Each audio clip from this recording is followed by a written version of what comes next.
Hello, I'm former journalist and political campaigner Phil Doherty, and this is Politics Unravelled. Please give the video a like and subscribe on the way in, as it helps the channel enormously. Thank you very much. So, Peter Murrell pleaded guilty to all the embezzlement charges that were laid against him, and Nicola Sturgeon, who was arrested but not charged, denies any knowledge of Murrell's crimes. And it would seem on the surface that that is actually the case. The Crown Office and Procurator Fiscal Service decided not to charge her.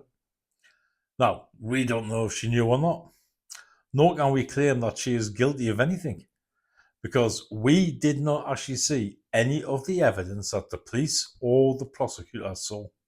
However, the Scottish Tories are not going to let it ride, and they've asked prosecutors to actually reveal the evidence that made them come to the decision not to prosecute Nicola Sturgeon.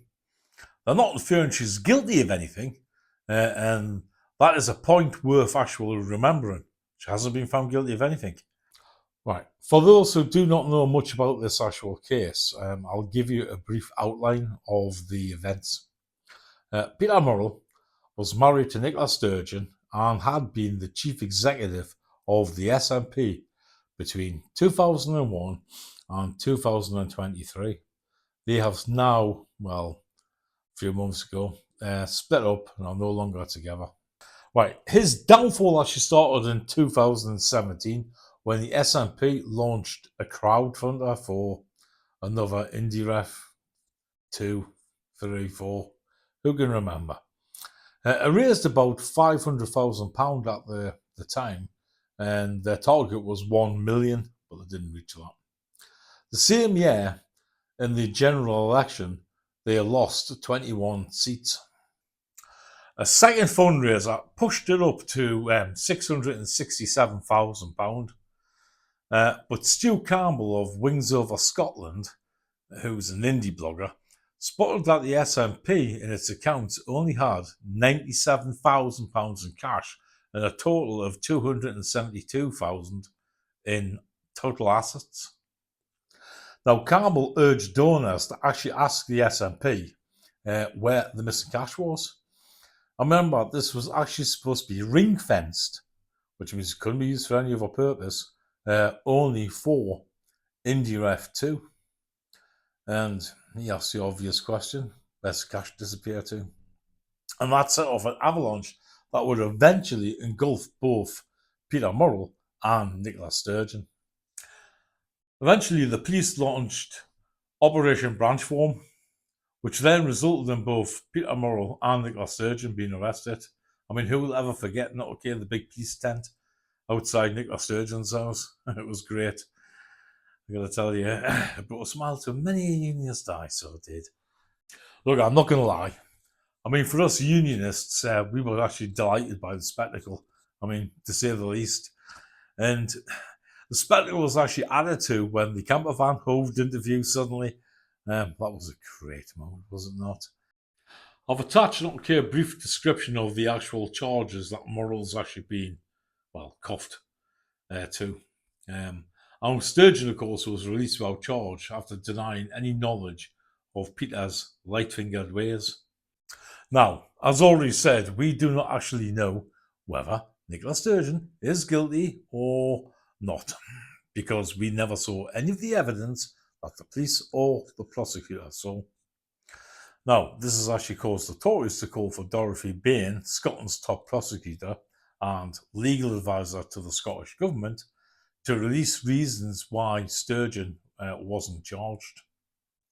She has actually previously resigned from the position, but she's still in office at the moment. Now, First Minister and leader of the SNP, John Swinney, in Holyrood, refused an inquiry request. Well, that was hardly going to be surprising, really, was it? He claimed the police have concluded their investigation and that wasn't proper to reopen the evidence. But that, of course, leaves a big sour taste in many mouths of many people. Unionists, the media, opposition MSPs, and of course some of the still disgruntled indie donors. Now, look, the SNP has got a very long history of cover-ups, which is why these questions are now being asked. And the suspected cover-up isn't whether Sturgeon is guilty or not. We must assume that she's actually innocent. But whether political pressure was actually applied by the SNP in this case. As already mentioned, Swinney has refused to hold an inquiry into the affair.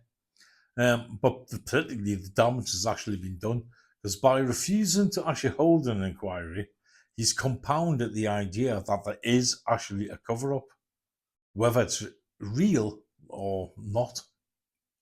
You see, there are actually many people who are actually finding it hard to believe that senior members of the SNP didn't know that Murrell was stealing money, especially when it went on for such a long time and involved such large sums of money.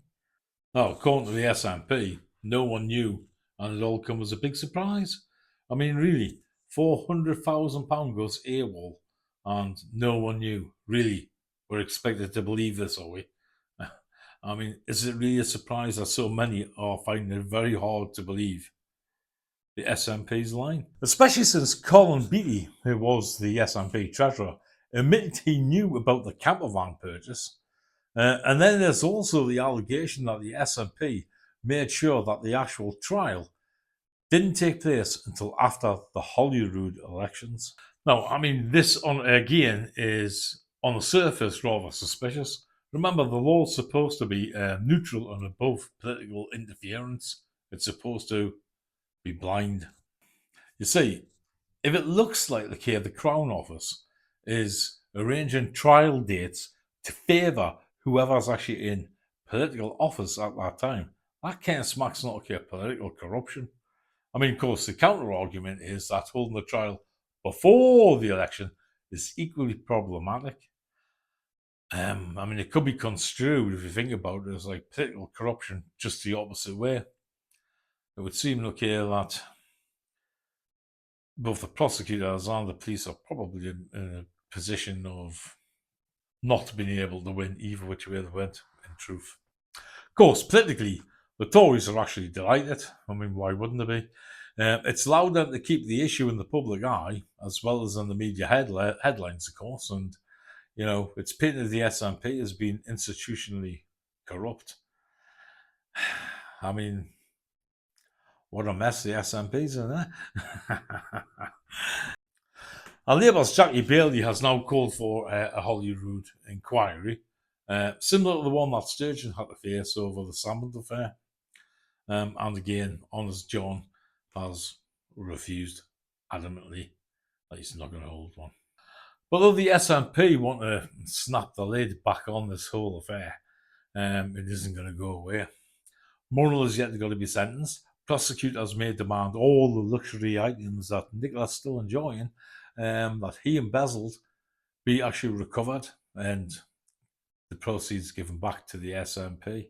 The Sturgeon-Murrell saga is going to dominate the headlines to a degree for weeks to come as more information comes to light. I mean, so buckle up. It isn't over yet.